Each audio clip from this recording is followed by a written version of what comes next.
Welcome to Noble, a network of owners, business leaders, and entrepreneurs. Here, we focus on the 5 stages of business: launching an idea, establishing a business, hiring employees, creating leaders, and then expanding your impact. We hope you enjoy today's session. Perfect. All right. So again, thank you guys so much for coming out and for listening to this workshop about inspiring your finances. We're going to talk about some things today, but most importantly, I want you guys to think about your personal financial journey as we talk about these topics here today.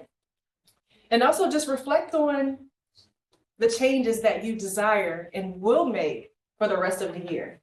Today, this is your mid-year financial health appointment. So just act like it's just me and you in the room. That's it. The only thing is, we're not going to dig too deep, right? Like, I like to get really personal with your finances and really find out what's going on. Actually, those uncomfortable questions, we're not going to do that today. I'm going to save you the trouble, right? So let's go ahead and get started. I'd like to start out the workshop with something that's a little exciting, so I have a surprise for you. Unfortunately, my people who are online, you won't get one of these envelopes, but just stick with us and you can engage in the activity. So I'm going to pass out an envelope to everyone, and don't open your envelope just yet. Inside of the envelope is a surprise for you.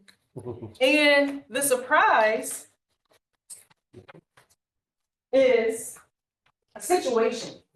A situation that happens, a financial situation, and everyone's situation is different.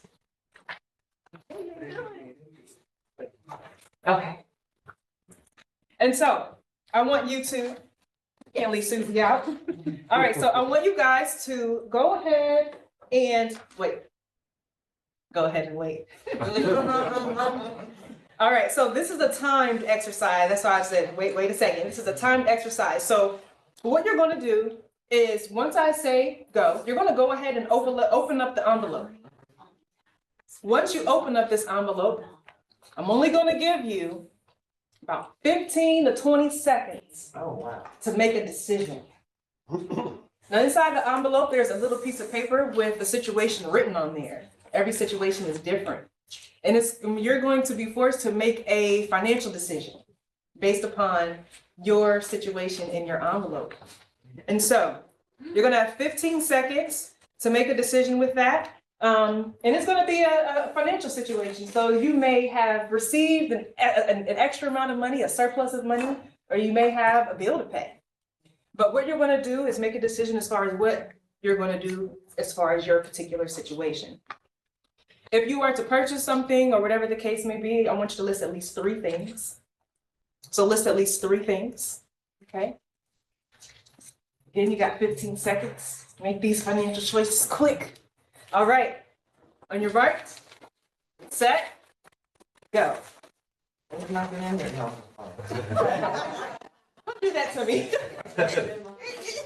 1, 2, 3, 4, 5, 6, 7, 8, 9, 10. This is slow counting. 11, 13. I wish time was really like this. You could just manipulate it. 14, 15. I see some wheels turning, so I'm going to count even slower in 5 seconds. 15, 16, 17, 18, 19, 20. All right, pencils down. So I want you to think about a few things as we discuss your situation. I want you guys to think about what you noticed about the decision that you had to make. What feelings kind of arose when you were forced to make this decision? Did you think about other financial issues that you had going on prior to this particular situation occurring? Also, guys, I want you to think about, did the amount of money or did the actual situation that you were given change the way that you approach the decision that you were making? And I want you to also think about what emotions came up. I think I mentioned that one, but this is one of the most important pieces is what emotions, what thoughts, what feelings came up when you were faced with this decision.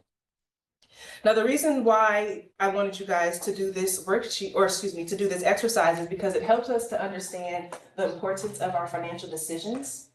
Now, you're not going to have, normally a long 15, 20 second time period to make financial decisions.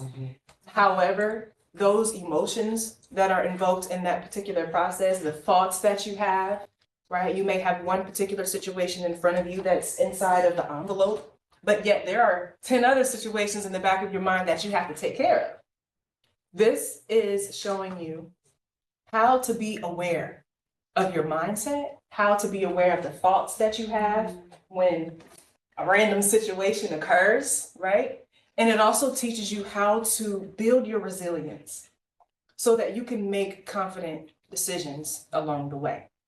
So, is there anyone who would like to share what your situation was and what the 3 things were that you decided to spend on, or what your solution was to the situation? Because everyone's was different. Anyone want to share? All right. Sure. So my situation was that a friend gave me $1,000 holiday tip, and they said that they appreciated me showing up for them all year. My rent is due, but I'm feeling celebrated.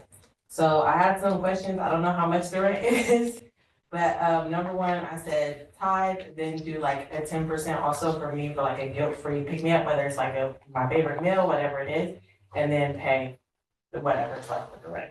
So it's really $800.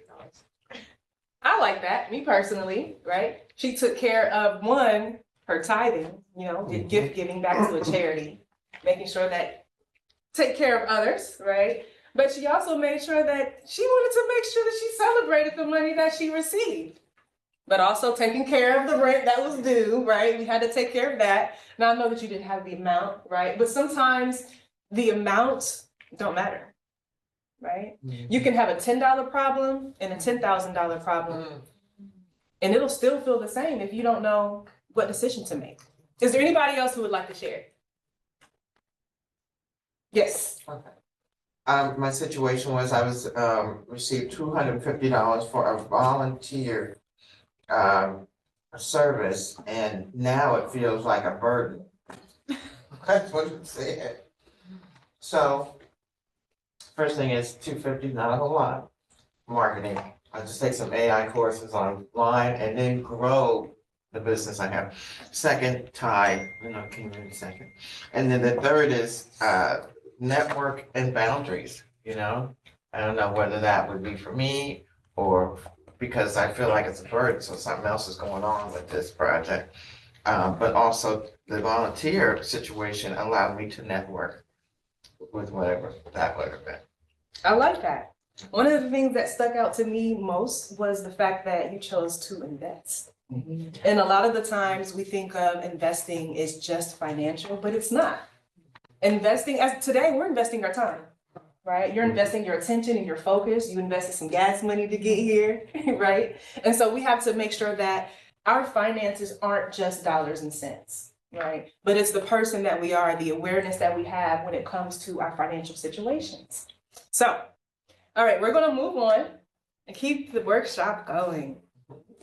All right, so a little bit about me. I had an amazing introduction from Brian. I think I just take you with me and just like, here's my presenter. But a little bit more about me. I love finance, everything finance. I have a bachelor's degree in financial management. And I'm not going to go through the whole list here, but I got the start in finances with Inspired Youth Finance, teaching the youth about finances. At the time, I was a little fearful, and I was a little afraid to teach adults about money because I'm like, oh snap, like I got to pay my bills too. But I realized when teaching the kids, so many of the parents were like, oh my gosh, I need this. Like, hold on. And so I had to become confident. Did a lot of reading when you mentioned that, just a lot of reading books to become an expert in your field, just reading different books and investing into YouTube University. That's a university. It works. And so that's how we got to where we are today. I love creating, I love educating, and I love helping people to become the pro money boss that they truly are. I believe that every single person in this room and every single person online is a professional money boss. We just have to get to that point, right? We just have to get to that point to where we are being diligent, we're consistent, and we're disciplined in our financial practices. So today we are going to cover some inspired money topics. I like inspired because everything should be inspired from within. And so that's what we're going to talk about here today. The first thing that we're going to cover is our financial health assessment review. Now, when you actually signed up for this workshop, there was a link for you to complete a financial assessment. By show of hands, how many people you did that? Okay, no worries, no worries. You completed the assessment and you found out what type of money boss you are? Awesome, awesome. All right, and so we're also going to discuss our mid-year financial plan and check-in and reset. So remember, it's just me and you in the room, right? It's just me and you in the room. And in talking about our financial plan, we'll talk about planning the vision of our money, the direction, and the future. All right, so what is the current status of your overall financial health? A lot of times when you are asked this question, we tend to think of our credit score, right? We tend to think of, oh, do you own a house? Like I'm financially healthy, I own a house. I'm sorry to interrupt, but the slides are not advancing on Zoom. They are not. I went ahead and changed it to the room view, so. Okay, what should I do? I'm not sure we want to. That's the slot screen they're looking at, and they're not advancing, but I'm not. If I put the view to see you and what you're doing up front, so Okay. hopefully they can just see them advance from the Okay. front view. Just leave it here like this? Yeah, I think so.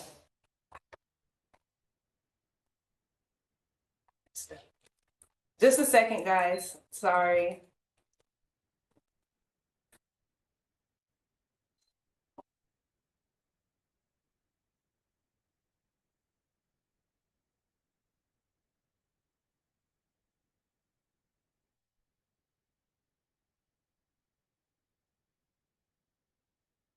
I think I need to get back in.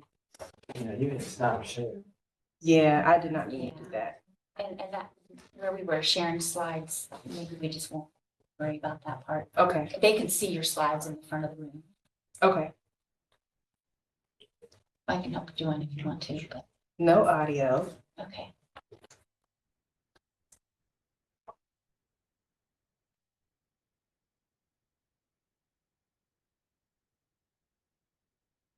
All right, I think we're good to go. Thanks. Okay. Hopefully that'll work. All right, sorry about that, guys. What is the current status of your health? So sometimes you may think, oh, I have a good credit score. My financial health is amazing. Right? I own a house. I'm doing amazing. Or I have a lot of money. And I'm healthy. I'm doing great. Everything is wonderful.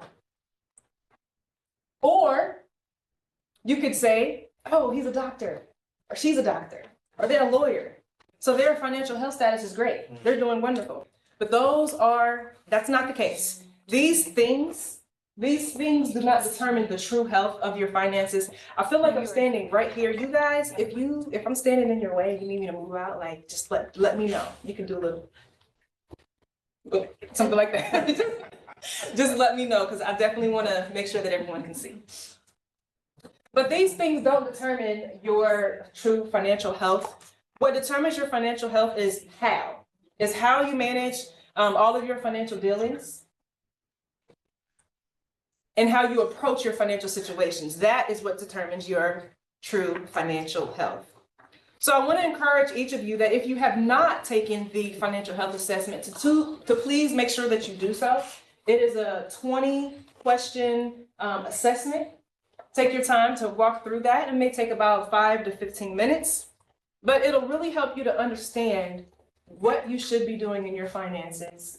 And you'll also be able to highlight what you're not doing right in your finances. So what is this financial health assessment? It is a quiz. It's a quiz that helps you to determine what type of money boss you are. We talked about money boss. You're either a pro money boss, you're either growing into become a money boss, you're either a developing money boss, or you're a potential money boss. You got potential to come. It's a quiz that evaluates your money habits. It helps you to lay out the steps to build healthier finances. And it also gives you a guided path to help you to reach your goals. So I do want to encourage you yet again to discover what type of money boss you are, because once you discover what type of boss you are, let's say that you're here at developing. The quiz is going to give you the details that you're going to need to become a growing money boss. The answers are right there in the question, but it's most important that you answer the questions to the quiz honestly, right? Because that is where you get the most value out of your results. Yeah, we're gonna like close that because I'm right here. Yeah. I was wondering if somebody was gonna catch on to that. All right, so what is a money boss? It's a person who's in charge of making their finances, who's in charge of managing your finances and making smart money decisions for the future. Every single person in this room, every single person on the call is a money boss. We're all in charge of managing our money. We're all bosses of it. The thing is, we're just probably not the best boss, right? You could be a landlord, or you could be a slumlord, or you could just be the greatest landlord that's out there. But I want to encourage you and let all of you know that you are bosses of your money, and it's time for you all to take control. You are a money boss. So the question is, yet again, I'm going to keep asking you guys, what type of money boss are you? If you would have taken the assessment at the beginning of the year in January, this is your mid-year check-in appointment. It's time for you to take that assessment again to see if your results changed. So again, I want to encourage you guys to take this quiz. Don't do it right now because you want to make sure that you are focused and attentive to the questions, answering them honestly and openly. But when you do take the quiz, make sure that you, if you need to, save the link so that you can take the assessment later. If you happen to get, lose track of time or you may need to do something different. Also, another tip when taking the quiz, I want to encourage you to save the quiz and to print off the results. Because in the results, in the actual quiz itself, that's where you can review and make plans for your improvement. And we're going to talk a little about how you go about doing that. If you happen to get home and you don't have this QR code or you don't have this link, that's perfectly fine. Just go to inspiredfinances.com, which is our website. At the very top of that website, you will see the Money Boss square. And that's where you go and take the quiz. I want to encourage you guys to take that today or this weekend. So one of the things that I really love talking about is honesty in our money. Finances is oftentimes taboo, meaning like we're not talking money. We are not talking about finances, and if we do, we have ourselves, right? And we're not really being completely authentic. Sometimes we can just be completely inauthentic when it comes to our finances. Now, let me throw this out there. Again, it's just me and you in the room.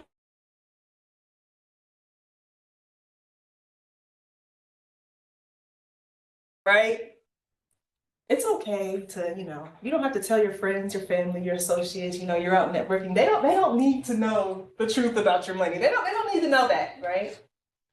But it's important that you are real and authentic with yourself. Most importantly, your financial coach when it comes to your finances. If you're just trying to hold it together, that's okay. That's perfectly fine because that just means that you are ready to make some real changes. And so be real with yourself about your situation in order for you to see real change. So there are 4 types of money bosses. I want to go over very quickly what those 4 bosses are. The first money boss is more so of our lower level. It's our potential money boss. This is where you have the potential, right, to become a pro money boss. This is where you desire to build a stable foundation. You're just learning. You have some discipline struggles, right? But you're still motivated and you're ready to go. We have our developing money boss. This is where you're on the path to financial stability. You're trying out different things, right? Seeing what works, but yet you're still a little bit inconsistent. But yet you're exploring. You're showing up to workshops like this. You're committed to make a change. And we have our growing money boss. This is a person who is actively improving in your financial skills. You're doing the work. You're up here at the table, seeing what we got going on. I haven't even mentioned it yet, but you already know it's all laid out on the table because you already got the worksheets, right? You're dedicated, you're learning, and you're persistent. You showed up here before I did. No, just joking. No, you were in the parking lot first. In our level of money management, you're a professional money boss. How many of us are in here are entrepreneurs or aspiring entrepreneurs? Wonderful. Every single person who raised their hand should be striving for the pro money boss level. This is where you're active. As I mentioned, you're diligent, you're educated, and you're aware. You have vision. You have vision in your finances, and you're taking that action. At Inspired Finances, we help you become a pro money boss. That is our goal. I just want to help you to manage your money like the boss that you are. And so once you do take the financial health assessment, this is where we can look at our worksheets here. On page number 1 of the financial health assessment review, at the very top of the page, there's some recommendations as far as, allow yourself 5 to 15 minutes to take the assessment. Do not take this assessment on your phone, guys. Don't do that. I wasn't looking at you because I seen you on your phone. I promise it just came out. I promise you. I was not. But make sure that you print off your results. I really, really want to encourage you to print off your results because just like any other test, like the answers are in the actual questions. The solutions that you're looking for are in there. And also just work on building those financial habits. So I want you to, on this sheet, this is a financial check-in. So this is sort of like your checklist, right? And so when you take the assessment, mark down the date that you took this assessment. The reason you're going to do that is because it's important for you to come back and take this assessment again. I want to encourage you to take this assessment at least twice a year. Once you actually, take the assessment and you see the questions, you're going to be able to see, oh, this is actually telling me what it is that I need to do as far as my finances. Also, write down your money boss type. You've taken the assessment, you've determined, what your results are, but I want you to have a goal for what the next level is, right? If you're a potential money boss, then what's your goal? You want to become a growing money boss. Go back and look at some of those questions and answers to see what are the actions that you'll need to take in order to do that. So looking at this screen here, the assessment has 4 different categories: financial confidence, money management, money preparedness, retirement, and risk management. It may not cover everything in your finances, but this is the main important pieces that every single person would need to hit. So as you go through and you take this assessment the very first time, that's wonderful. I commend you. You've taken it, you know what your pro money boss status is, but awareness doesn't stop there. It's important that you actually schedule time to review the results of your assessment. You took the test, it's great, you found out, but now we have to work on improving. So again, I already mentioned print off your results. And this is where you take some action, you get out your pen, your pencil, and I want you to start circling some of the questions that you need to work on. How do you know? How do you know what questions to work on? Well, I'm going to give you a little bit of a sneak peek or cheat a little bit. Don't cheat. Don't cheat. Okay. On the assessment, Each question has 4 answers. 1, 2, 3, 4. If you scored a 1 or a 2, that is the lowest possible answer for that, right? If you scored a 1 and that's something high priority, we really need to focus on those questions. If you scored a 2, then that's like a medium priority. We really need to focus on that, right? So this gives you an outline, or sort of say a guide as far as how to review your results and how to figure out which questions should I focus on, which ones are more important for me. You scored a 1 or a 2, those are the ones that you need to focus on more important. Also, down here on this page as well, we have the assessment areas of improvement. When you go through this assessment, it's not a book, right? We're not just reading through it, but I really want you to pay attention to each of those 4 categories and write down the areas of improvement for yourself. Now, you said it's just me and you in the room. I'm your financial coach. I'm coaching you and helping you along the way. This is where we get creative and we use our imagination. When you go home and you're taking this assessment, you got everything out in front of you, I want you to still act like it's me and you in the room, right? Still, it's me and you in the room. And I'm kind, pleasant, right? Encouraging. But I will challenge you, right? I will challenge you to become the greatest version of yourself. I'll challenge you to make tough decisions. I'll challenge you to think differently. And so as you're going through those areas of improvement, I want you to channel your inner Kayla, right? From what you know about me, channel that. And as you're going through that assessment, put yourself in maybe my mind and what would my financial coach say to me? What would they tell me that I need to work on? Sometimes we have to put ourselves in a different mindset in order to see things differently, especially when it comes to situations that are emotional to us, right? What's that saying? They say it's, you can easily see a person's situation when you're not in the situation. I know it's better said than that, but I can't think of it right now. That's no different in our finances. Especially money. Money is emotional, right? How many show of hands? How many of you agree that money is emotional? And we have to take the emotion out of it, right? So sometimes we take the emotion out of it by just completely removing ourselves and our thoughts and our feelings and just looking at our situation logically with dollars and cents. So, do we have any questions about the financial health assessment?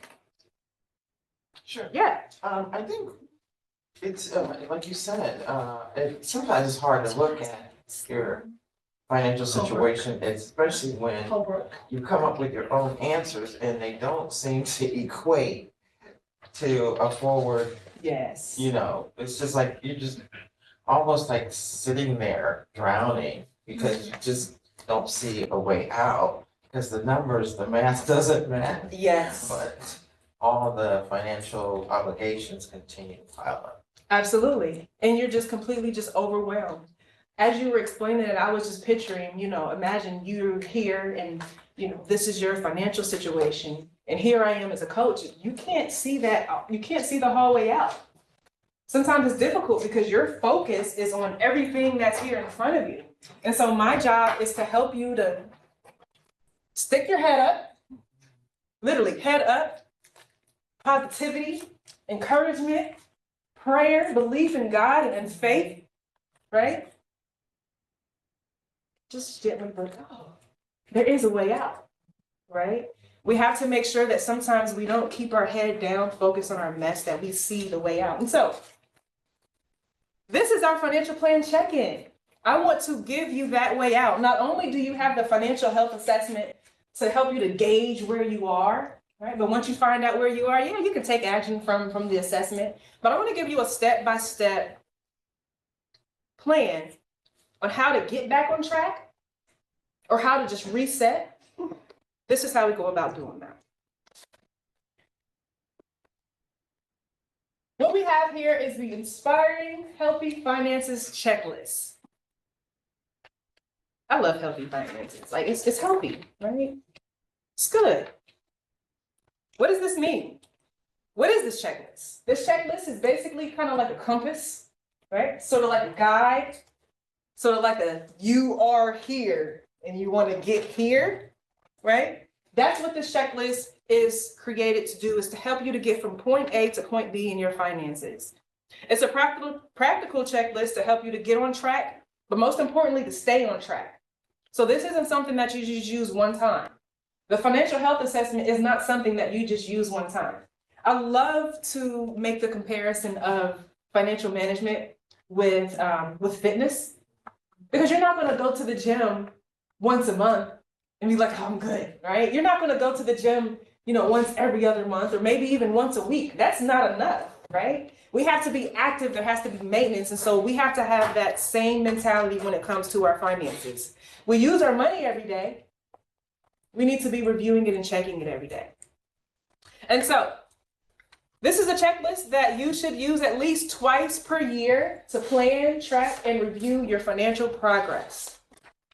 Some of these items on the checklist you may have already completed. That'll just make the process a little bit quicker for you. But today, we are going to take action. I want you guys to take action as far as getting these items checked off your checklist. So we're actually going to go through a few of them to make sure that you do have this planning, right? Before you leave here, you're going to have at least 3 or 4 of these items checked off, and you're going to have a head start. So I'm going to get your foot into the pool, but when you get home, I'm going to need you to go ahead and just jump in there. All right. So our checklist breaks down our financial direction in 3 different areas. We talked about that at the beginning. The first area is to plan the vision for your money. Now, this is the most important part of your financial lifestyle, is you, the person, right? Your mindset. If I was to give $1 million to each of you in this room, a year later, every single person's situation will be different. Literally every single person. And your situation is going to be dependent upon your mindset, where you are, what you're thinking, how you feel. We can't ignore how we feel and our emotions, because that intensely affects the actions that we take. So for step number 1, to plan our vision, the first thing that we want to do is to renew your money mindset. We all have a money mindset. We're going to talk about what that is here in just a second. The second thing that you'll need to do is to plan clear, actionable money goals. The key word in the 2 is actionable, because we can plan goals all day, right? But what actions are you going to take on a weekly basis or on a monthly basis? That's some of the things that we're going to talk about here today. And so for your mid-year vision check-in, in order for you to have this check-in, it's important that you understand what your money mindset has been to date.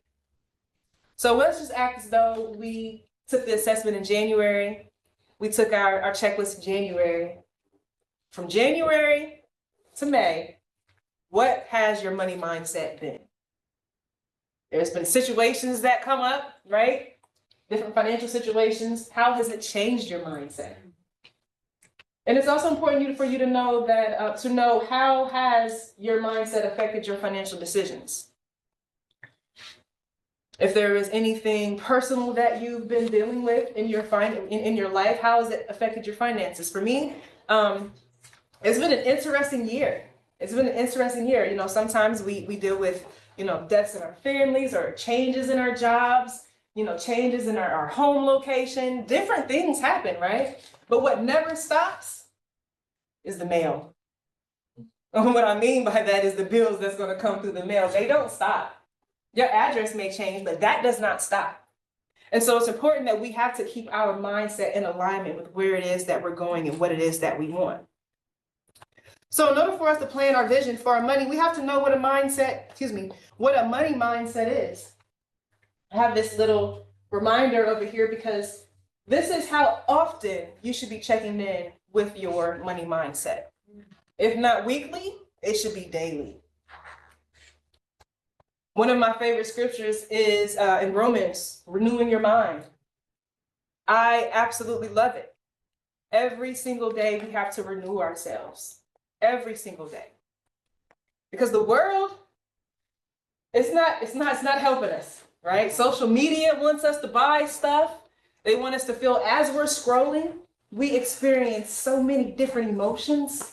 We weren't built for that. Imagine how that affects your finances. So, what is your money mindset? It's the internal story that you tell yourself about money. It's about what you tell yourself about what money means, about what you believe you're capable of financially. That's the biggest one. What you believe you are worthy of is what you will receive, right? How money works in your life and what you're worthy of having and receiving. It was so important. I didn't know it was down there. And I said it.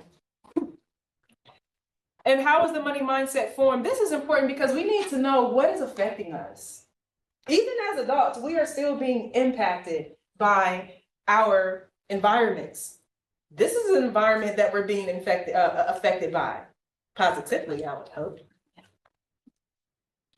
And so we need to be mindful of our childhood experiences. Not everyone had the greatest childhood experiences when it came to finances, right?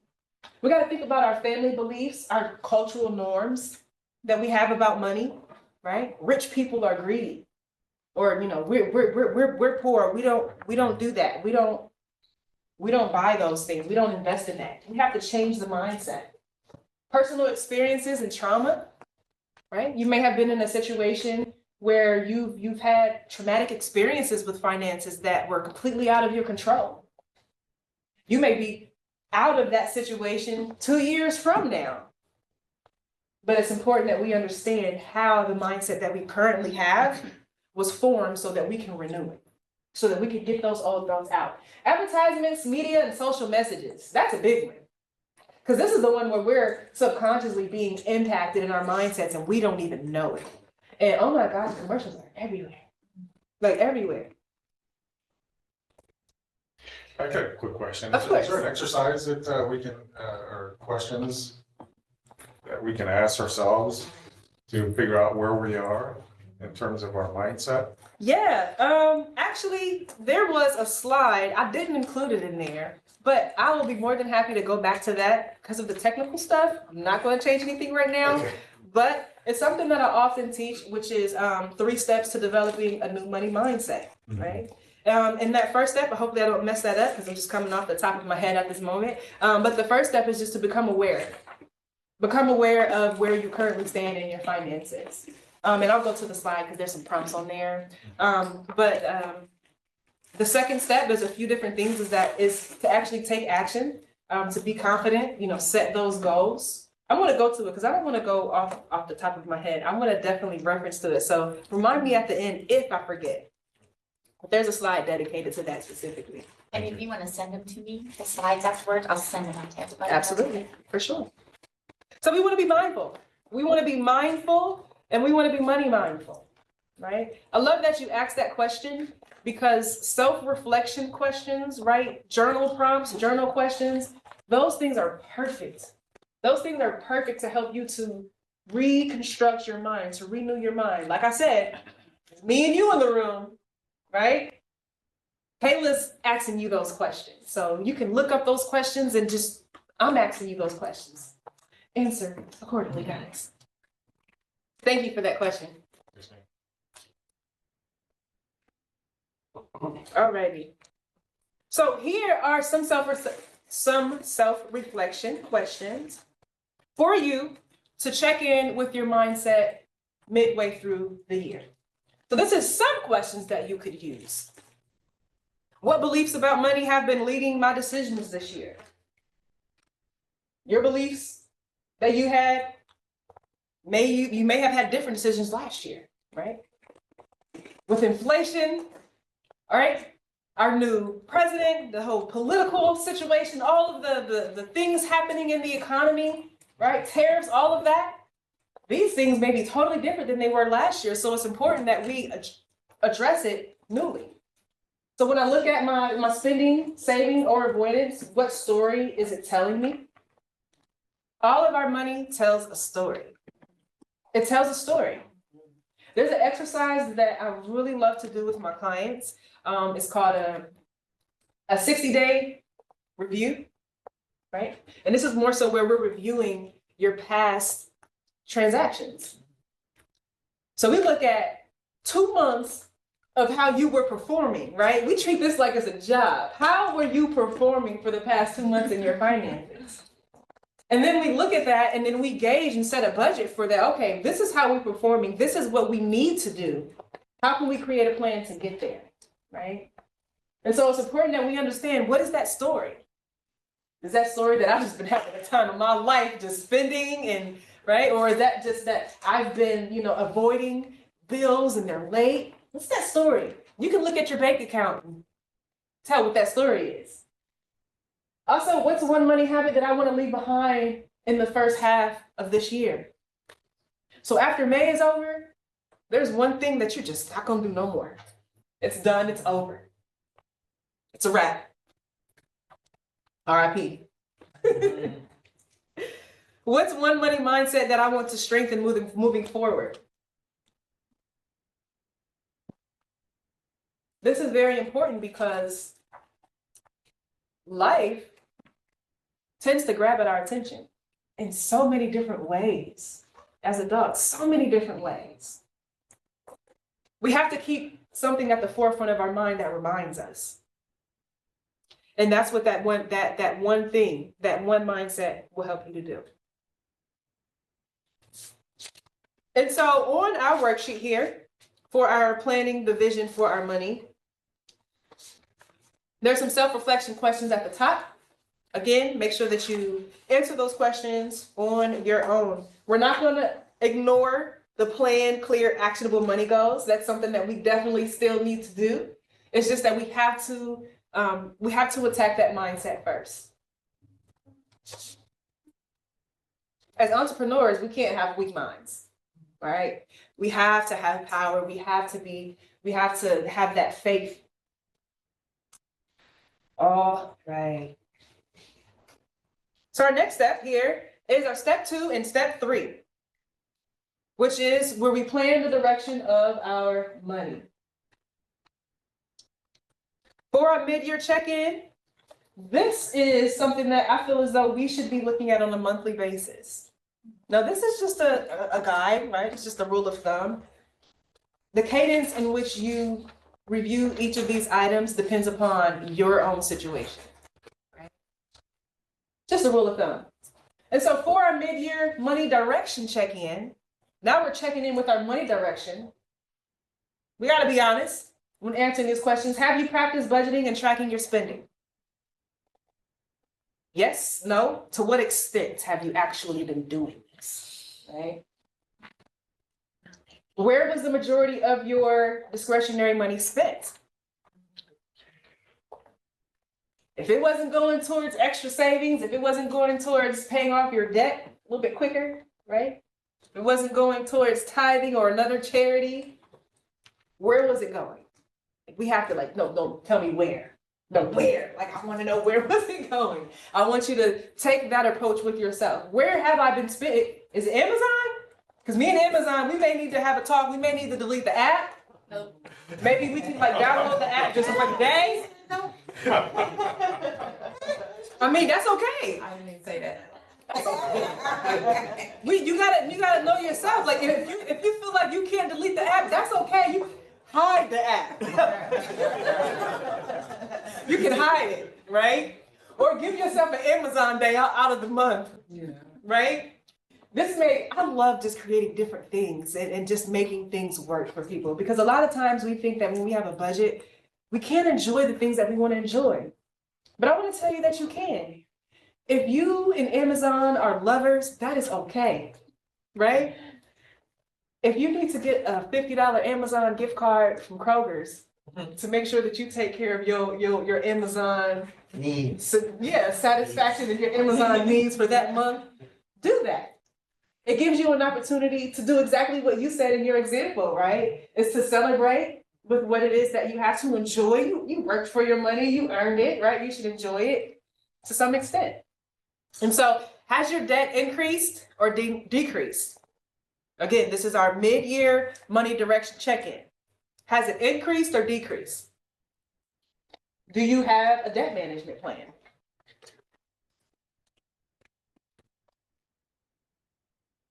And are you better prepared for emergencies? Now, I didn't ask, are you prepared for emergencies? I asked, are you better prepared for emergencies? Because again, this is our mid-year direction check-in. We're halfway through the year, so are you better prepared than you were at the beginning of this year? By the end of the year, the question will be different, right? Because it means that we're showing progress that we're making.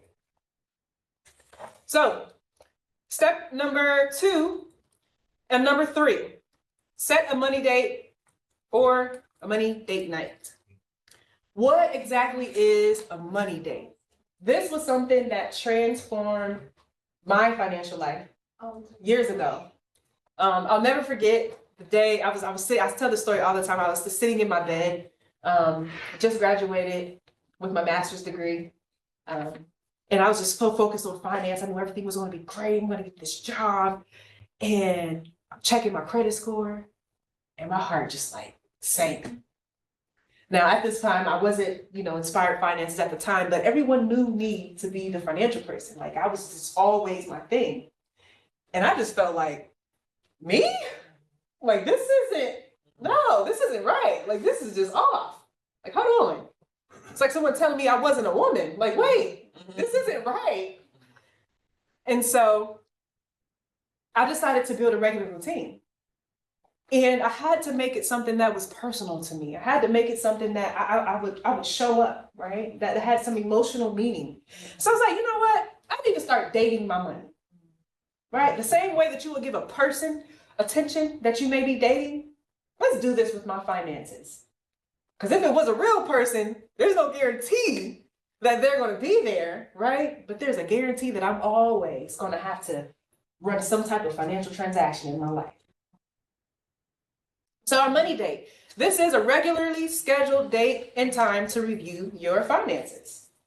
My money date that I had, it was Sunday. Every Sunday, and I had a ritual out of it. Every Sunday, I would get news. This is when, you buy the newspaper, it was probably like $2. I would get a newspaper. I would, get the sales ads. I would make my grocery list based off of what's on sale. I would pick coupons. It was a whole thing. I would play my music, light a candle. It was just a whole, I loved it. I literally got I call it being dorky, but I loved it. To where I do it now. But as you prepare for your money date, here's a few things that you want to make sure that you have. One, you want to have a routine. Everyone's routine will be different. A part of my routine, right, even though that date was on Sunday, a part of my routine on Friday would be to go to the ATM and I would withdraw most of my cash. Why did I do this? Because I was using the cash envelope budgeting system. It was a part of my routine. So I had to make sure that I went to the bank, and then there would be times when I would actually go to the actual bank teller and I would say, okay, I need this much back. I need this much. I need these many 20s. I need these many 10s. I need these many 5s and these many 1s. That way, when I got home, I could divvy everything up and put everything in its envelope where it needed to go. I will tell you, by the way, that using that cash envelope system, I was able to pay off about $7,000 in debt. And I also saved $10,000 in cash.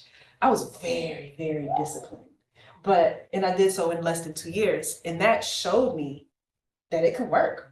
Like this, I could actually do this. And the fact that I started the process when I was sitting in my bed looking at that low credit score, I was in the same position as a lot of people, maybe even worse than a lot of people. And it wasn't my education or anything like that that pushed me forward or helped me to succeed. It was the fact that I spent a lot of time. That was around the time when I decided to read everything. Susie Orman, any person who was a financial person at the time, I knew about it. Even still to this day. With social media growing, it's a little hard. There's a lot of people out there. Yeah. But I just wanted to stress the importance to you to having that routine, because this will literally change everything, right? Have a date checklist. Make sure that you're checking off the dates that you're showing up, right? Have a plan of how you're going to review your finances. This may be something that you may need to work with a financial coach with, a little bit more personally, but it's important that you know how are you going to go about creating this budget? How are you going to make sure you're tracking your spendings? What methods, what tools are you going to use to do that? And most importantly is financial organization. I get my binder and I'm ready to go. Everything was in there. Organization is key.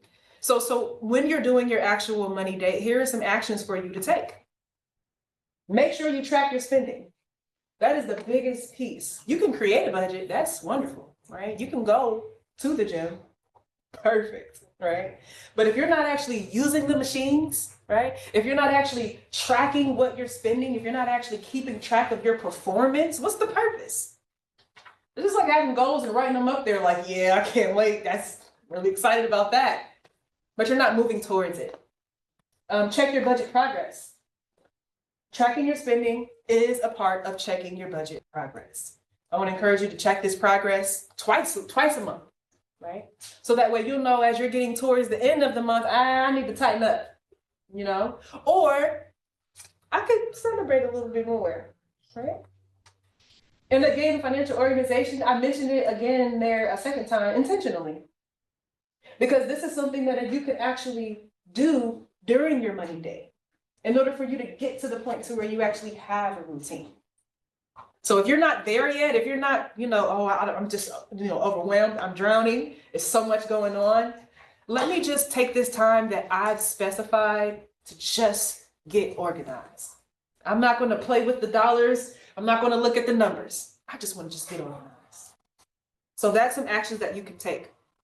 So for an example of a money day, when every Saturday morning at 10 o'clock, where? At home on the patio, right? I'm going to bring my financial calendar. I'm going to bring some music. I'm going to set the tone. I'm going to bring a candle. Reviewing our finances may not always be the best feeling, right? It may not always be the best thing, but you want to make sure that you set the environment and the tone so that it feels good. Question? Yeah, as you were going through this, I'm just like thinking mentally, what really stood out to me was one thing that I need to stop, probably like immediately. And I know that, I just want to know if you can speak to or have any advice. I know I need to renew my mind, but like when you're looking at things that maybe you need to stop, and they're not necessarily negative things, but you know you need to stop them, like that process and that journey to like actually do it. As far as So like, financial things that yeah, you're buying. a money habit that I probably need to stop. It's like not a negative. So mine is like, since I moved up here, like my community has grown, and I find myself like randomly needing to go to buy a gift for somebody something every month. And it's not a negative thing, but I'm like, whoa, that's probably like a lot of money that I'm spending that I need to stop. Yeah, absolutely. I think one of the things that you can do for one is, first thing is just to become aware. Yeah. Become aware of that you're doing it and that it's happening. Again, it's a good thing, right? You're giving gifts to people, so you don't want to, stop doing that. But Yeah. put it in the budget. Just put it in the budget, to become aware of that. I'm not big on making people feel guilty about the things that you're doing with your finances, right? I'm not going to make you feel like, oh, you just shouldn't do this. Just like a therapist, right? This is something that you have to walk through, right? I'm not going to force something on you. I'm going to help you to become aware so that you can make that decision, because at the end of the day, if you don't have that mindset, it's not happening, right? And so for that example, I'll just encourage you to plan ahead. One of the things that I've got to the point I don't like going and buying $5, $6 cards at the store when it's somebody's birthday or like Mother's Day, because I feel like they might throw it away. And that's like $5 or $6, right? So what I would do is I would just buy a bulk. Just buy a bulk of cards, And so for your example, what's your name? Patrice. For your example, Patrice, buy some of those gifts ahead of time. Make them, just generic, just basic gifts. Just plan ahead. One of the things that we spend our most money on is food. Right? We're just out. Oh, let me just pick this up. Let me just get this. The same way that I'm teaching you to plan ahead when it comes to gifts, or even if it's like happy hour. I really enjoy networking, doing happy hour with my friends, but how can I monitor that?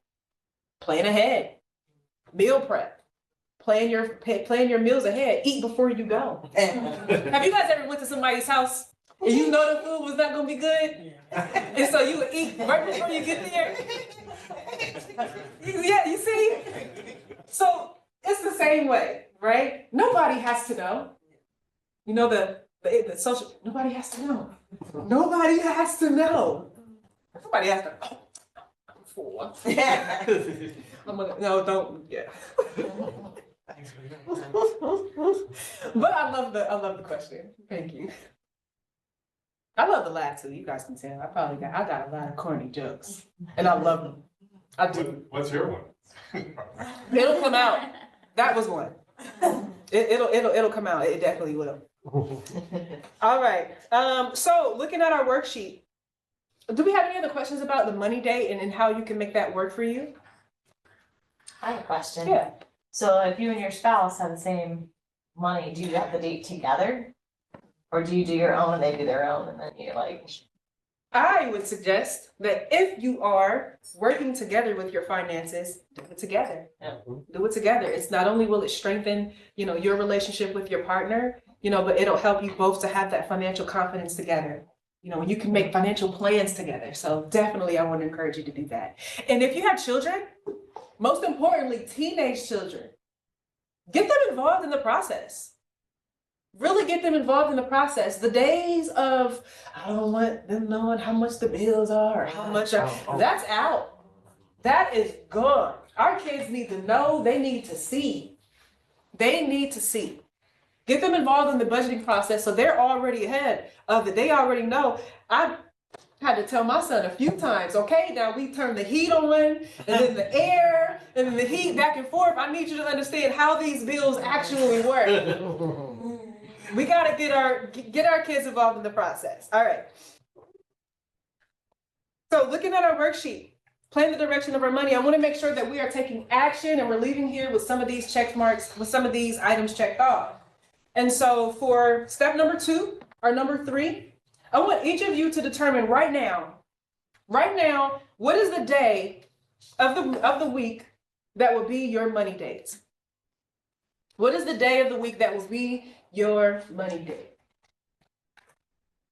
If you think it'll change, that's okay. Just go ahead and put it down right now, because within this next week, you're going to actually make that date.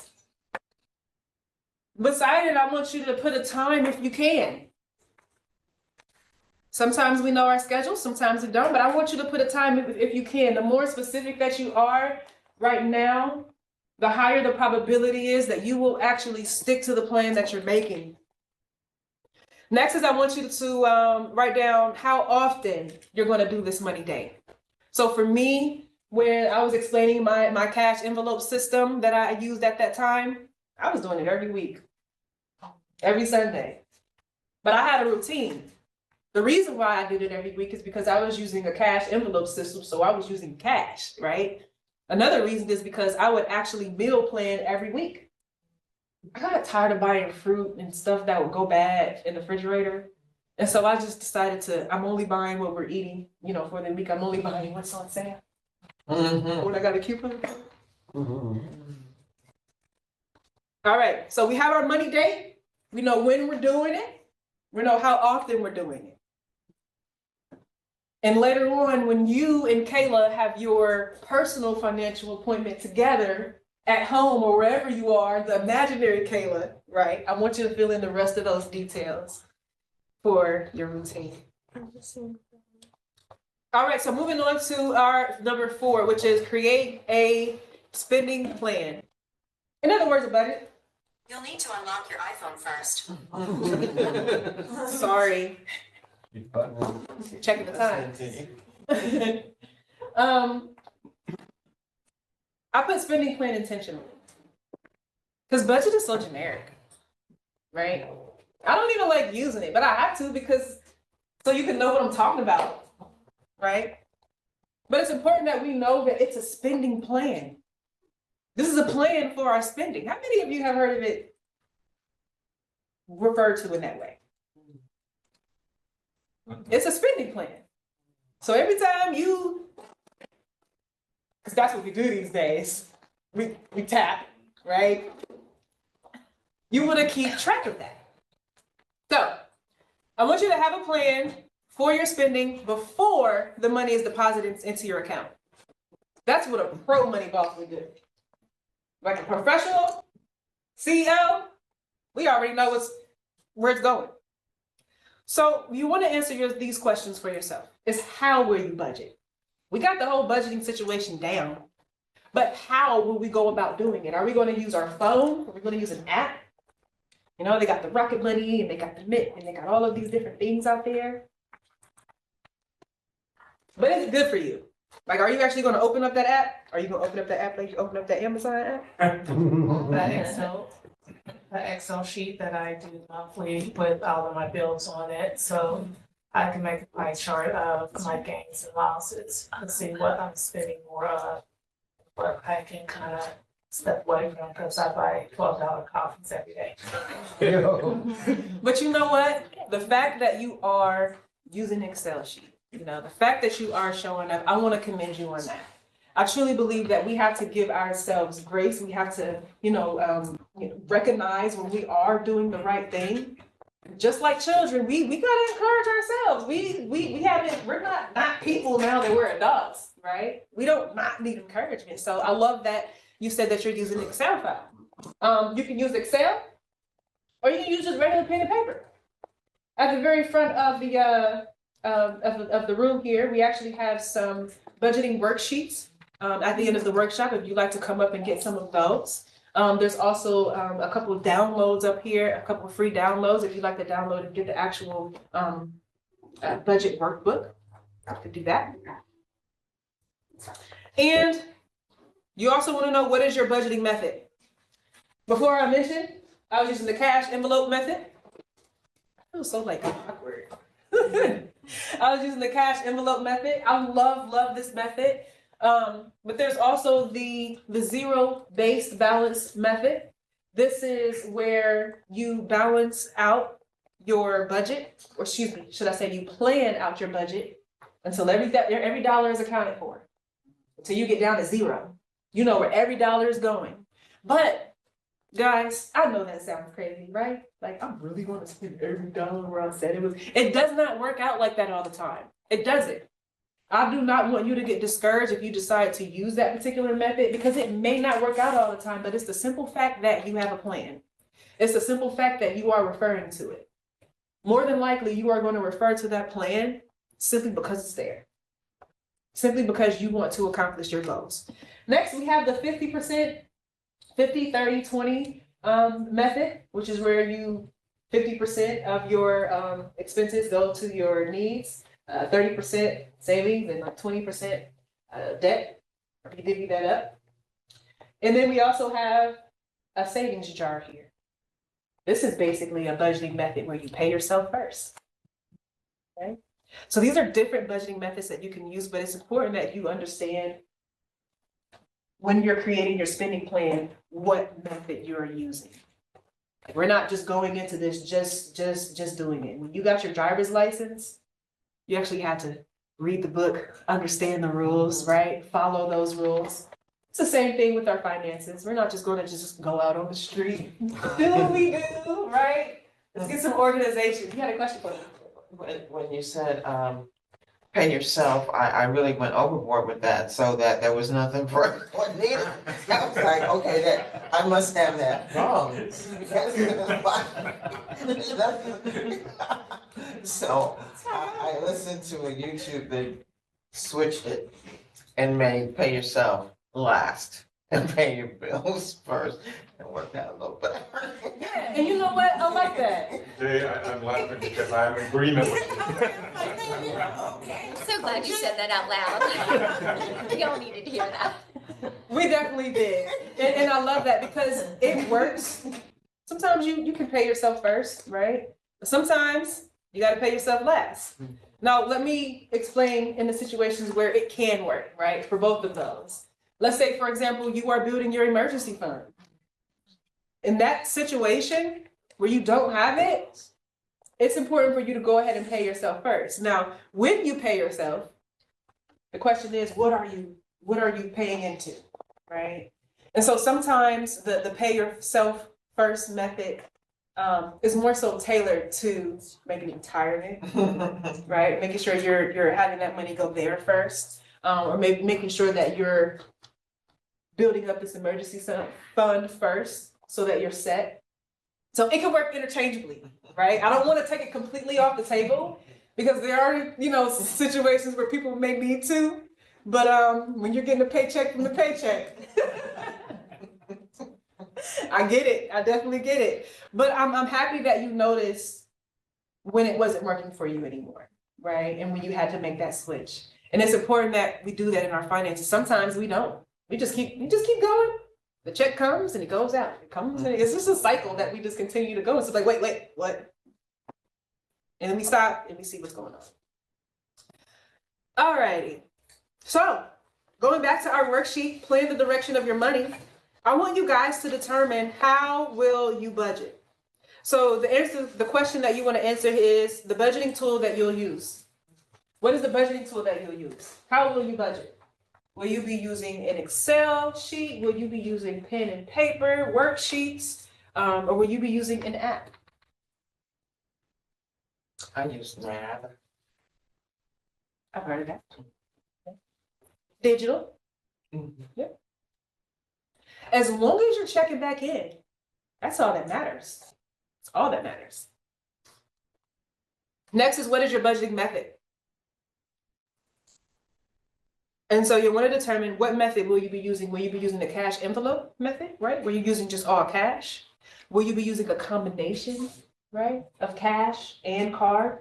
When I used the cash envelope method to, accomplish my goals, it was a combination. It wasn't all cash. There were some accounts where I paid digitally. But it's important that you understand what is the method that you'll be using. Because if you're deciding to use cash, then I need you to not tap. You got to take the cards off of your phone, right? Until you get to the point to where you are disciplined. So fill out that information on this sheet here because that will give you a head start to making sure that we are creating our budget. So we also have some fill in the blank areas down there as well. As you're budgeting, there are some key numbers that I want for you to monitor. In other words, the KPIs are key performance indicators. I love to mix the idea of financial management with fitness, but also I like to mix financial management with business. They just go together so well. So our keys to budgeting, our key budgeting numbers to monitor. The first one is your spending. You want to monitor your total weekly or your monthly spending. If you're looking at your spending, if you're reviewing your budget every week, then look at how much you're spending every week. But you want to know how much you are spending. This is along the lines of tracking our progress. And if you want to get really detailed, track how much you're spending per category. Up here, we actually have some worksheets where it breaks down the budgeting categories for you. And you get a copy of this as well, but it breaks down the categories. It's about 10 different categories in there. But so that you'll know how much you're spending on auto and transportation, how much I'm spending on housing and utilities, how much I'm spending on travel, entertainment, and fast food. That's a column that you want to monitor a little bit more, right? So now you know which categories you're monitoring. Let's see. Oh, excuse me, I skipped one. 2, you want to know what your total monthly budget is. That's a KPI that you want. What is your budget for this month? We actually have a Pro Money Boss budget accountability program. And you can find out more about that on our site. In this program, we encourage you to do your budget. We do so much to where we hold you accountable, and every month there is a form that you have to fill out. And when you fill out these forms, these key numbers to monitor, you gotta fill these numbers out. So we're holding you accountable for completing your budget and making sure that you're sticking to it. Another number you want to monitor is your savings contribution. Making sure that you are actually saving, your savings is building up over time. And next is additional payments to debt. We want to monitor those additional payments. We don't want to just focus on the minimum payment. But we want to get that debt done and over with. So it's important that we keep your money running smoothly. I love when I wrote the book 5-Star Money Maintenance. I did so because money requires maintenance. It's maintenance. It's everyday maintenance. It's an operating machine. I like to look at money as it's a machine. You got to keep it running smoothly. You got to make sure it's greased up, got a little WD-40 on it, you know. Is it WD-40? Yep. Yes. Yes. I love it because I can't stand squeaky doors. I do. I love it. And I'm super random too. You guys didn't notice that. Super random. I love that too. All right. So we should have our step number 2 completed. And so let's talk about what's your plan when life happens. So we're jumping down to step number 3, where we understand and we plan our money. Number 5 is where we save for an emergency fund. I want to focus on this one here because it's important that we're prepared for emergencies, that we have money preparedness. So what's your plan for when life happens? Your plan in your finances? Do you have one? The money preparedness rule of thumb, I'm pretty sure you guys have heard. 6 months of your monthly expenses saved in the event of life emergencies. Well, what does that number look like? By show of hands, how many of you know exactly how much that amount is for yourself? What your money preparedness rule of thumb is? We got one? Confident. I know. I love that. Good. All right, so for the rest of you that don't know, that's okay. That's perfectly fine because we're going to find out today. So if you have a phone, you might want to get it out because we aren't human calculators in our brain. Not even me. Not even me. Some people are though. Wow. All right. So on our worksheet here, oh, actually, let me finish this. Some of our keys to maintaining an emergency savings. Once you do build up this emergency savings, there's a few things that you want to keep in mind. When I saved up this $10,000, it wasn't easy. It wasn't easy because I wanted to touch it a lot. I did, but I like seeing it. I like seeing it grow. And so it's important that you have rules for maintaining your emergency savings, making sure it stays at that level. So make sure that you have some personal rules for accessing the money. Like literally sit down, this is during your money day. What are our emergency savings rules? All of these things we're talking about are things that you can do during your money day. What are your rules? So for me, one of my rules was I'm not touching it. I'm not touching it for other people. That was the big thing. This doesn't get borrowed from, right? One of the things that I also have is payback conditions. If I borrowed it, there were conditions in which I had to pay it back. One of the things I told myself was I had to have a plan. I would literally plan out, okay, I could pay this much this month. How long would it take for me to pay this back? The emergency savings is there for it to stay at a certain level at all times. And so we want to make sure that you're paying it back. Another thing is I had the mindset it doesn't exist. It wasn't real. It wasn't there. Actually, another one of the mindsets that I had was that's not my money. I know that sounds crazy, but when you think that's not mine, you don't touch it. One thing that I've always had a very good, conscious with is just I don't touch finances that's not mine. I don't do it. It doesn't belong to me. In my mind, this ain't my money. This isn't for me. And it helps you to keep in the mindset so that it stays there. Another one important aspect is to keep it in a separate location so that it's not easy to access. One of the things that I did years ago when building this amount, I actually kept it in a credit union that was like on the other side of town, and I didn't have a debit card for it. I was about to go drive across town to go to the banking, right? So I made it fairly difficult to access, right? But it was still accessible. Now, what I do is I invested into a high yield savings account. High yield savings accounts, you can't get direct access to it unless you do have a card. They do have cards. I got a card, but that's put up. I don't use it, right? But in order for you to get your money out of a high yield savings account, it's going to take a few days. It's definitely going to take at least 3 to 5 days, depending upon what bank you're using. So I want to make sure that you're keeping it somewhere separate where you can assess it to where it's like, oh, I need to get this really quick. It ain't gonna be quick. And you can't use this. It ain't yours. Not yet. All right. So for our emergency savings, what is your emergency savings goal? If you didn't have that amount today, if you didn't know what that amount was, that's perfectly fine. I want you to determine what that amount is. Now, you could use the 3 months. Or you could use the 6 months. If you feel like you want to use 5, go for 5. If you feel like you want to use 4, go for 4. But the rule of thumb is to have at least 3 months of monthly expenses saved.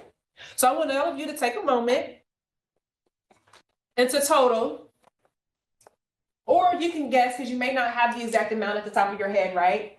But your best guess, this is going to be some homework that you can do for your money day.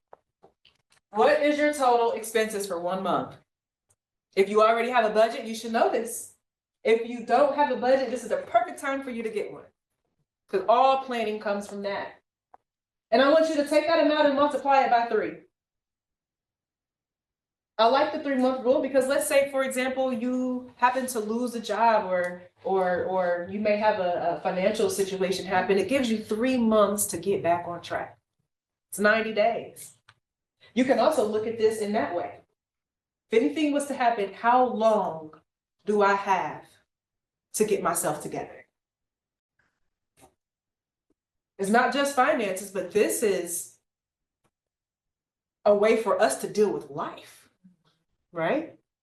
Let's say something completely traumatic happens, maybe to someone in your family and you can't work, you don't want to work. This gives you an opportunity to recover, to deal, right? To go through. Because money don't care about you. It don't care if you're crying. It don't care if you're sad. It really don't even care if you're happy. It don't care at all. So we have to plan. We have to plan the direction of our finances. So everyone should have that amount, right? Show of hands. How many of you know exactly what your 3 or 6 months savings goal is? All right, we should have some more hands. No problem. I see pens writing, so we're gonna keep it going. That means it's in the progress. All right. So our next item here is to boss down your debt to 20%. We also have a debt repayment strategy. If you have debt, there should be a repayment strategy, and that strategy should not be the minimum payment. If your strategy is the minimum payment, then that's not a strategy. Right? And so if you have a debt goal, your debt goal could be any of these items. Decrease your debt to 20% or less. You could want to become debt free. Not everyone has the same goals, right? Not everyone wants to be debt free, right? Or you could just have a goal to eliminate a specific debt. I just want to pay my car off. I just want to pay the house off. I just want to get rid of student loans, right? Or you just want to reach a certain credit score. I just want to get all this together so it all comes together. Regardless of what your goal is, it's important that you create a strategy to repay your debt above those minimum payments. I don't care what that goal is, a strategy is important. Thank you for coming. Thank you, sorry I had to leave early. It's okay. I'm interested, it's not that. Oh, that's fine. You want to have that repayment plan. And so here's a list of a few different types of payoff strategies. We're not going to go into detail with most of these, but we're going to talk about one of the top 2 strategies that are used. The 2 most common debt payoff methods is the snowball method and the avalanche method. How many of you, by show of hands, have heard of one or the other? Okay, awesome. How many of you have actually used it? Love it. Love it. How many of you used it until you actually got your debt down to 0? Love it. If it doesn't include your house. Yeah, it doesn't matter. Debt is debt. The dollars that you can use to buy the house were green, so it works. It works. All right, and so these are two methods. These are two of the most common methods. I really like the snowball method because it gives you a sense of confidence. You're knocking those accounts out, you're getting them out of the way. That's actually the method that I had used when becoming debt free. But the reason why I used that method is because I didn't have super high interest rates, right? They weren't too competitive with one another. But for those of you who aren't aware of what the snowball method is, this is where you focus on paying off the lowest balance first. So it's almost like you're taking a snowball and you're pushing it up the hill. A little bit first, and then later it's a big snowball. Our avalanche method is where more so when we're going down the hill, this is where we're focusing on paying off the highest interest rate first, right? With this particular method, you often save more money over time because you're saving money in interest. And so for number 6, I don't want to skip it here, on our worksheet is to choose choose a choose an organization for charitable giving. This also means tithing. This also means church as well. Making sure that you are giving back is important, that we include that into this checklist for your finances.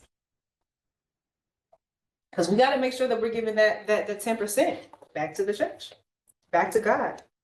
Being grateful for what it is that we've been given. Looking at our worksheet for number 7, I want to go back down to that here in just a second. On our worksheet, it tells us to, under the debt management area, make a list of your total debt. When you make a list of your total debt, again, this is something that you can do during your money date. I'm giving you a lot of different tasks that you can do during your money date. Like you're leaving here with some actionable items to do. So make a list of your total debt, but when you make this list, I want you to list, of course, the name of the debt, right? Gotta have a name. But I want you to write down the balance of that debt. We also want to make sure that we know the credit limit.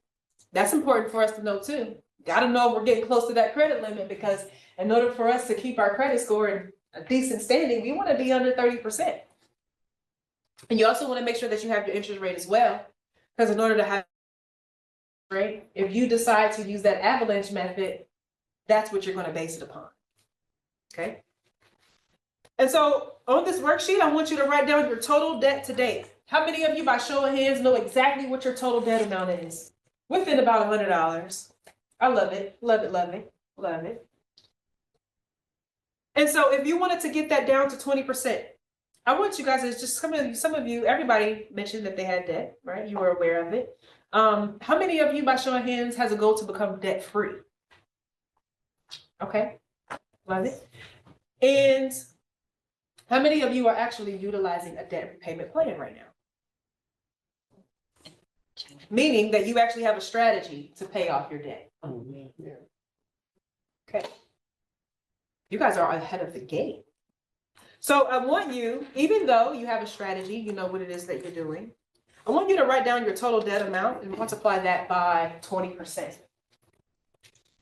Some of us may need to just get it down to a certain percentage so that we feel like we can breathe, right? So we feel as though we can confidently maneuver through all of our other financial situations in our lives. And not only that, but just take a look at what your debt would look like at 20%. How does that feel? Right? Get used to that feeling. Share that feeling with yourself more often. And then also on that line, for those of us who don't have a debt repayment plan, what is your debt management method? What's the method you'll be using? Your snowball, avalanche, consolidation, bankruptcy, all right? What is it that you're going to do to solve your situation? And so we are finishing up on the workshop here. For our step number 4, this is where we plan to protect our valuables, retirement, and legal protection. So this is where we protect the things that we've earned from accidents and future legalities.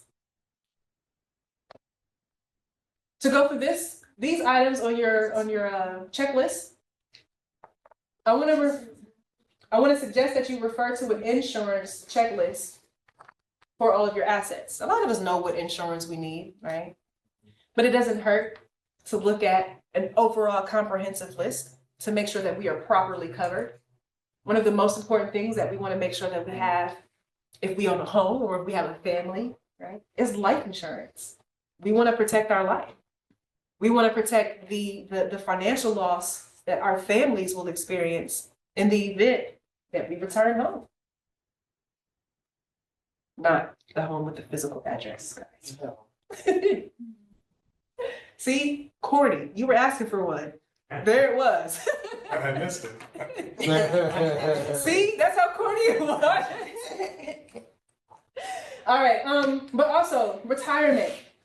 Contribute to more than one retirement fund. I like to use examples from the class, so you guys just bear with me. When you have mentioned pay yourself first, this is a perfect example. This is a great example where if you are already, if you're already contributing to a 401k, you know, and you're getting close to retirement age, this is a great opportunity for you to diversify your retirement income. Every time you get paid, even if you have a side hustle or whatever the case may be, you pay that IRA first, right? So that it can build up for you. Next is consult with a lawyer for legal access or legal asset protection. This could be wills, this could be trusts, power of attorneys, all of those legal items. We cannot forget the importance of legal protection in our finances. All right. Do you guys have any questions about what we went over so far? No? Any comments? Yes, ma'am. When do you do I'm going back to the photo because we didn't get a chance to go over it, but the one slide you have where it actually, avalanche, snowflake, Snowball, I said snowflake. Yeah, I did, I was like, okay, consolidation and I guess the balance transfer is where I have a question about because when a person wants information, who do you get it from? Do you call the bank and go, what's a balance transfer? I mean, I spent some time doing that with some program that a bank had said, extend the pay. So they have all these programs, but you may not know how they work for you. And then you get into say, extend the pay, and you're like, I don't like it. And they're like, hey, you can't get out of it. You're like, ah. So how do you find out all these different programs, you know, and what they end up, you know, whether there's a benefit or not for you? Yeah, that's a good question. You know the answer to that? Plain and simple, one of my favorite things that I love to do? Ask a bunch of questions. Oh, okay. Ask a bunch of questions, right? So let's say, for example, you said you have a balance transfer, you know, and you have a bank and you want to know what that is, how that works for you. Call and you ask them 1,000 questions because that's what they are there for, right? I know that may sound simple, but it's something that people don't do. They don't do it. I actually called Fidelity years ago. Asked all the questions. He told me everything, literally everything, and that's what they're there for. There are some people who really love their job. He gave me the full breakdown of the percentages that I should have in my retirement fund at certain ages, right? So I know it was simple. But literally just ask. Just ask. You don't I know love a always good what you 1-800 don't number. know. That's the other thing, you don't know what you don't know. Absolutely. So you don't know to ask that question until you bump your head. Yeah. You know, you go, okay, now I know what the answer is. And one thing when it comes to finances or anything, I ask all questions. Just real quick story. I was giving birth to my son. It was a long time ago because he's about to be 16 soon. But I was asking all sorts of questions like, what is this? What does this do? What is this bag and how does it flow? And my mom was like, Kayla. I'm like, I don't know what to be. I need to know. I ask all the questions. So literally, like if you're curious, what is a balance transfer? Google it, look it up. I love seeking information. Love it. I was just gonna say one piece of advice that I've been using when you don't know what you don't know is ask ChatGPT, what questions should I be asking X person about X topic, and it helps so much. Absolutely. I love chat. Me too. They're the ones that put Blake up there. But no, that's definitely a good one. And now that you know me, reach out, email us. Right? That's something that you can always do. And I think that sometimes places, sometimes places make things difficult for us to understand. This is my opinion.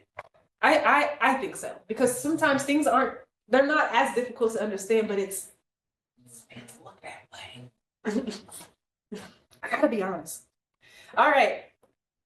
I don't make anything difficult to understand. I hope not. I had an experience like that yesterday because we were trying to help our son consolidate his school loans, especially the high interest rate ones.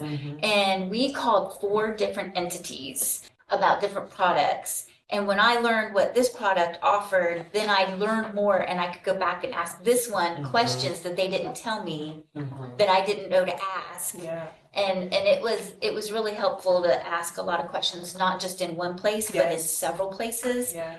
It made a big difference. Yeah. It's just exposure. It's kind of frustrating.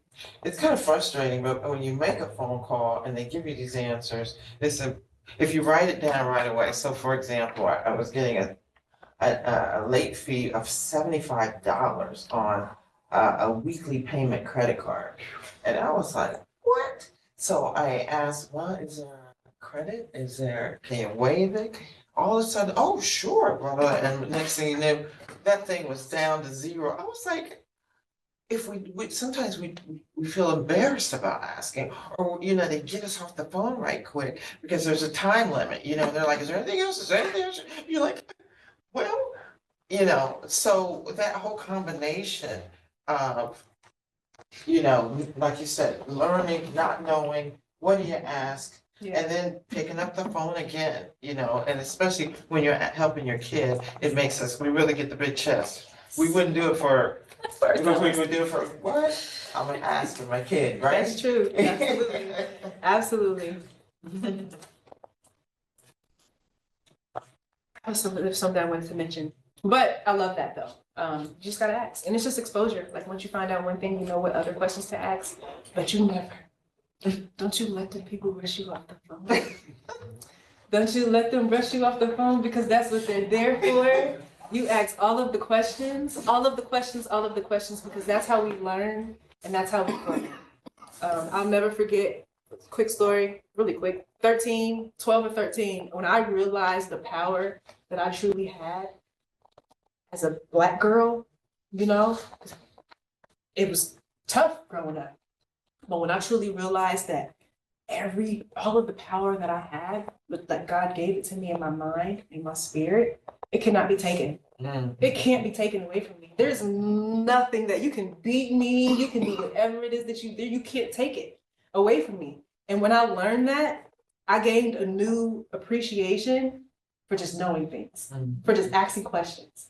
I just want to know all things. Why? I don't know. I just like to know stuff. I'm not too nosy because I don't really care about people's business, but I just like to know stuff. And to take advantage of what you qualify for. I'm 55 now, so I read a whole article on all the different discounts you qualify for at age 55. I'm like, why am I not taking advantage of these? Yeah. All kinds of different places. So, and you guys, as colored women, you qualify for a lot of good stuff. Like, learn, figure it out. Absolutely. And even if you, people who are just real quick, I didn't know this, but like, if you have care source or EBT cards, I found out you get discounts on like Amazon Prime, and not a lot of people, qualify for that, but there are people who are in those situations, who are afraid of mentioning it. And it's a lot of stuff out there. There's benefits for everything. There's a membership program, a loyalty program, everything. One of the things just as, teaching yourself what works, right? You're like, okay, let me try a little bit. I listened to this YouTube channel and it said, okay, put your debit cards away and only use credit card. And then you'll build points. And I was like, oh, points? What's that? I didn't know you can have points. So I did it for one. Well, all I can say is I got the points.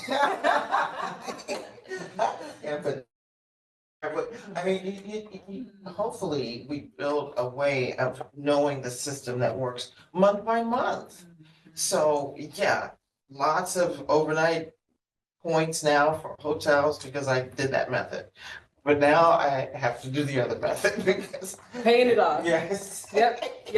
You definitely gotta be careful when you get into some of those things, right? You gotta have certain disciplines and consistencies already in place before you do that. I'm actually doing it right now, and it works because you gotta stay on top of it.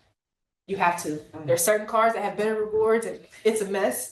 Don't do it unless you're ready for it. Don't sign up for a 4K race if you having trouble walking up the stairs.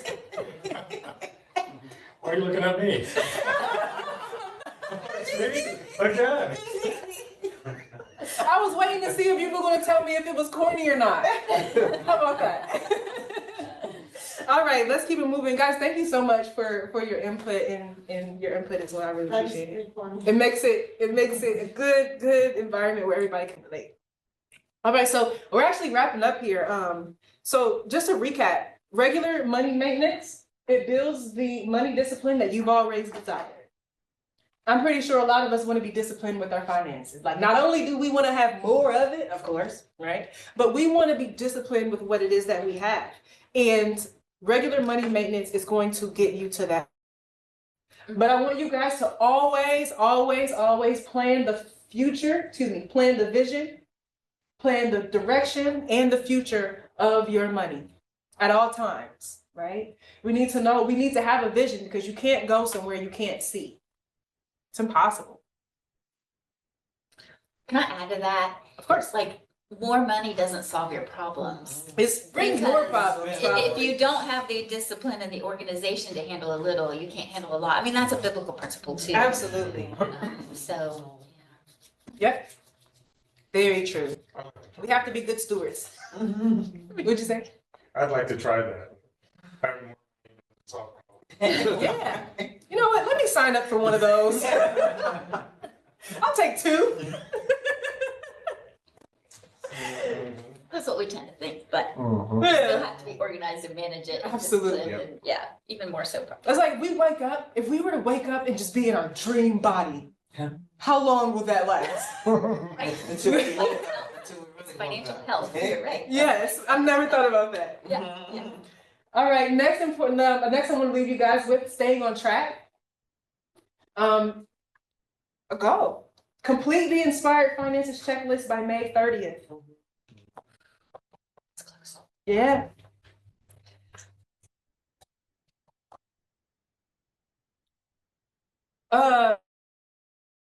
This online at checklist.inspiredfinances.com.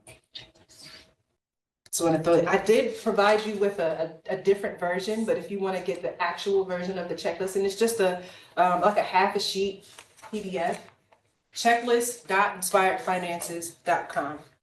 Again, you guys, if you have any trouble accessing anything, if you have any questions, you want to schedule a consultation with me, refer to my website, inspiredfinances.com. Reach out to me, send me an email. I would love to hear from you.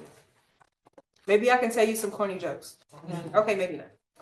All right, and lastly, so by the end of this first half of the year, we're going to have this checklist completed, right? We're going to know what our money dates are. We're going to know what our spending plan is, all that. And I also want you to know your money boss type and strive to be a pro money boss.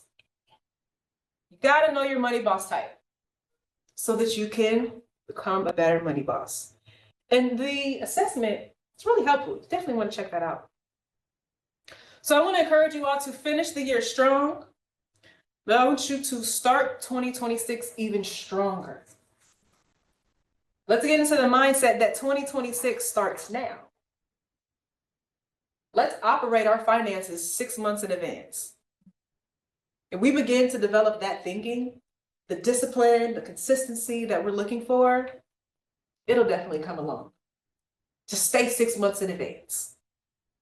So right now it's really cold outside. Nobody wanted to hear that at all. What's that? Yes, it is. Do like a working job, you can get like a dog job, but like maybe like start doing some animals and like getting some more money. Yeah, a side hustle for something that you like. A hobby that you enjoy. Why not get paid to do something that you love, right? Yes. That's the perfect kind of money to make. All right, so I want to leave you guys with an offer that I normally share with our noble family.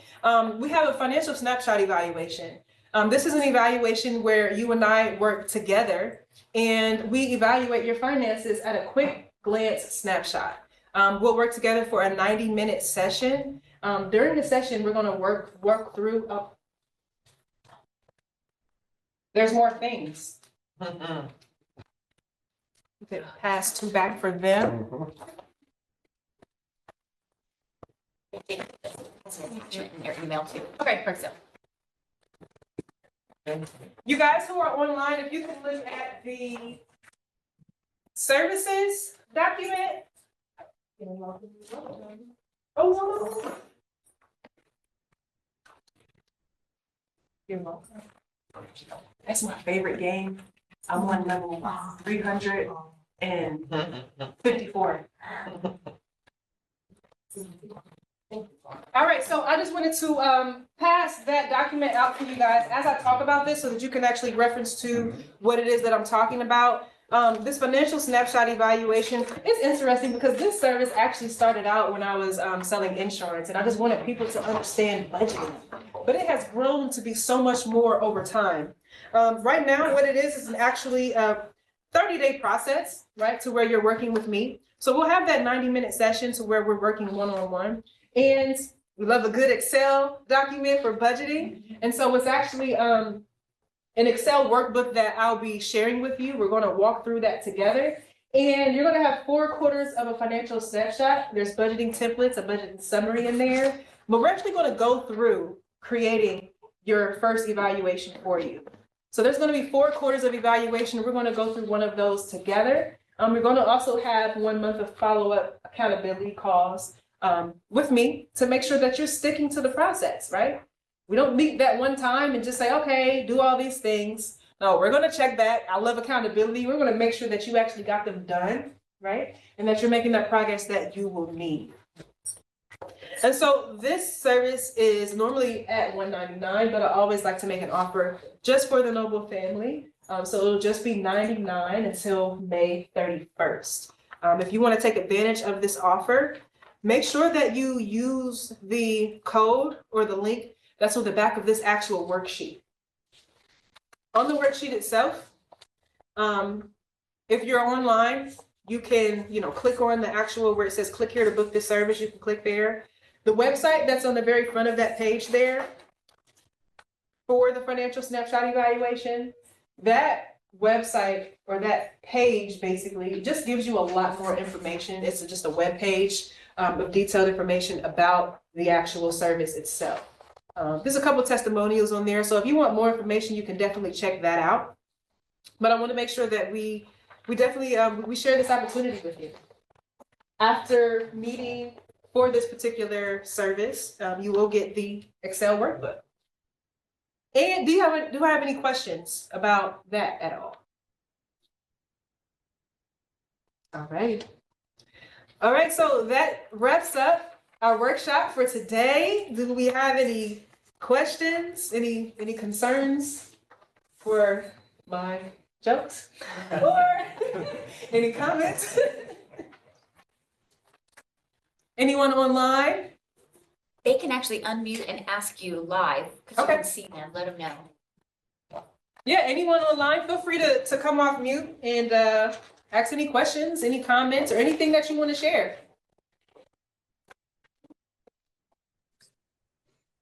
I just want to say thank you for a lot of us. Well, maybe I can't speak for a lot of us. I'll say for me, I was not a person who was raised with money issues or learning how to handle money or even how to take a moment to look at your budget. So this whole thing was very helpful for me and lets me know I have a lot of work to do. So thank you. Awesome. I love it. Thank you very much for sharing. But you know what? You can do that work. You can do that work. I just want to encourage you. It can be done. All right. Well, if there are any... Oh, okay. Hey, So I took the assessment while I was watching your presentation, awesome. and I scored a 47. What does that mean? So I don't know off the top of my head, that number that you get, you'll actually receive in your email. There will be a results page. In that Okay. results page, it will have the gauge and where you fall according to that number. It'll tell you which money boss you are. Okay. Thank you. You're welcome. Thanks, guys. It was very informative. Great day, sir.